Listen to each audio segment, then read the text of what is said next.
Antarctica बर्फ से भरा हुआ दुनिया का सबसे बड़ा मिस्टीरियस कॉन्टिनेंट है, जिस पर 1821 में पहली बार कदम रखा गया था। हमारी जमीन पर टोटल 7 कॉन्टिनेंट्स मौजूद हैं और एंटार्क्टिका दुनिया का 5वां सबसे बड़ा कॉन्टिनेंट है, जो पूरे का पूरा बर्फ से भरा हुआ है। एंटार्क्टिका बर्फ का इतना बड़ा कॉन्टिनेंट है जिस पर 5 किलोमीटर गहराई तक सिर्फ बर्फ ही बर्फ है, जिसने इस कॉन्टिनेंट के 97% हिस्से को कवर किया हुआ है। बर्फ का ये कॉन्टिनेंट पूरे 1,36,00,000 स्क्वायर किलोमीटर के एरिया पर फैला हुआ है, जिसमें पाकिस्तान जैसे 17 मुल्क और इंडिया जैसे 4 मुल्क फिट आ सकते हैं।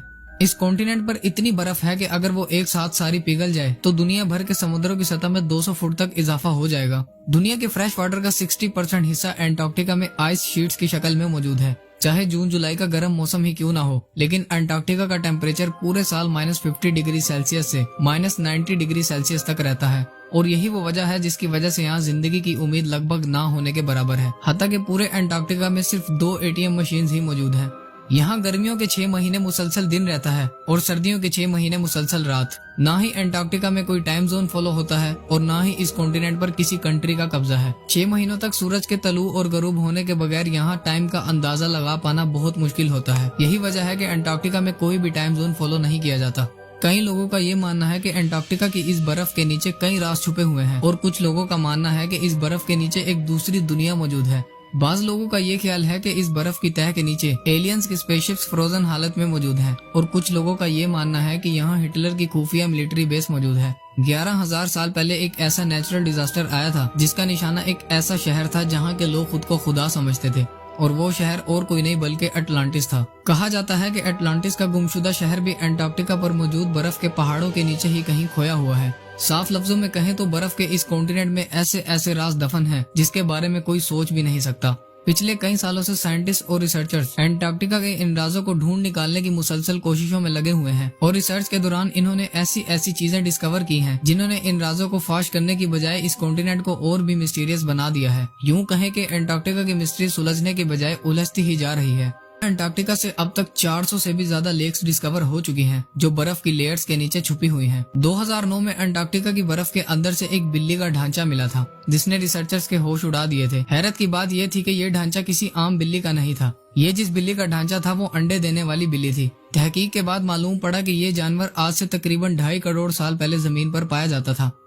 1911 में अंटार्कटिका से सबसे पहला मीटियोराइट मिला था, और तब से लेकर अब तक इस कॉन्टिनेंट से तकरीबन 45,000 से भी ज्यादा मीटियोराइट्स मिल चुके हैं। मीटियोराइट सख्त पत्थर के ऐसे टुकड़े होते हैं जिनका ताल्लुक हमारी जमीन से नहीं होता, बल्कि वो किसी और प्लेनेट से टूट कर आए होते हैं। रिसर्चर्स के मुताबिक इन मीटियोराइट्स में से कई तकरीबन 7 लाख साल से भी ज्यादा पुराने हैं। 2015 में अंटार्कटिका से एक छोटा मीटियोराइट डिस्कवर किया गया था। रिसर्च के बाद मालूम पड़ा कि ये मीटियोराइट कहीं और से नहीं बल्कि मार्स से टूटकर आया था, क्योंकि इसमें ऐसे बैक्टीरिया मौजूद थे जो मार्स पर पाए जाते हैं।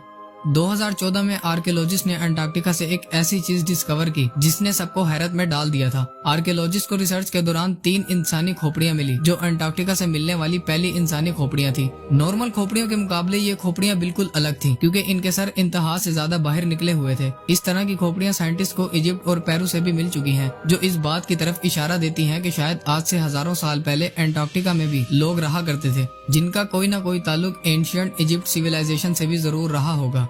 1911 में टेलर नामी एक साइंटिस्ट ने अंटार्कटिका में एक ऐसा वाटरफॉल डिस्कवर किया था जहां पानी की जगह ब्लड फॉल होता है, और इस मकाम को टेलर ग्लेशियर कहा जाता है। कई सालों तक यही माना जाता रहा था कि इस ग्लेशियर के अंदर से खून बहता है, लेकिन रिसर्च के बाद ये मालूम हुआ कि इस ग्लेशियर के नीचे एक बहुत बड़ा पानी का डैम मौजूद है, और इस पानी में समुद्र के पानी से भी 3 गुना ज्यादा सॉल्ट मौजूद है, और इसके साथ ही इस पानी में पहाड़ों से निकलने वाला आयरन भी मौजूद है। और जब ये पानी ग्लेशियर से बाहर निकलता है तो पानी में मौजूद आयरन हवा में मौजूद ऑक्सीजन से मिलकर आयरन ऑक्साइड बनाता है, और यूं पानी रेड कलर में बदल जाता है। इसी पानी में 17 टाइप के बैक्टीरिया भी डिस्कवर हुए थे, और हैरत की बात तो ये थी कि इन बैक्टीरिया को जिंदा रहने के लिए ऑक्सीजन और सनलाइट की भी जरूरत नहीं पड़ती। साइंटिस्ट और रिसर्चर का ये मानना है कि ये बैक्टीरिया उन प्लैनेट्स पर मौजूद होते हैं जहां ऑक्सीजन और सनलाइट नहीं होती, लेकिन ये बैक्टीरिया हमारी जमीन पर कहां से आए, ये राज भी अंटार्कटिका की मिस्ट्री को मजीद उलझा रहा है। साइंटिस्ट को करीब 1.5 करोड़ स्क्वायर किलोमीटर पर फैले बर्फ के इस कॉन्टिनेंट से कुछ ऐसे सबूत भी मिल चुके हैं जो इस बात की गवाही देते हैं कि आज से लाखों साल पहले अंटार्कटिका पर भी लाइफ लाइफ एग्जिस्ट करती थी और ये जगह भी रहने के काबिल हुआ करती थी। 1980 में रिसर्चर्स को एंटार्क्टिका से डायनासोर्स के ढांचे मिले थे और तब से लेकर अब तक यहाँ से कई डायनासोर्स, प्लेज़ोसोर्स और मोज़ासोर्स के ढांचे मिल चुके हैं और रिसर्च से मालूम पड़ा कि ये ढांचे तकरीबन 70 लाख साल पुराने हैं, यानी उस वक्त ये जगह रहने के काबिल हुआ करती थी।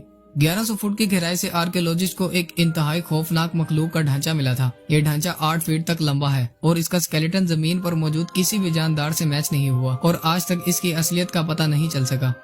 उम्मीद है आप इस वीडियो को लाइक और शेयर करेंगे और चैनल को भी सब्सक्राइब करेंगे।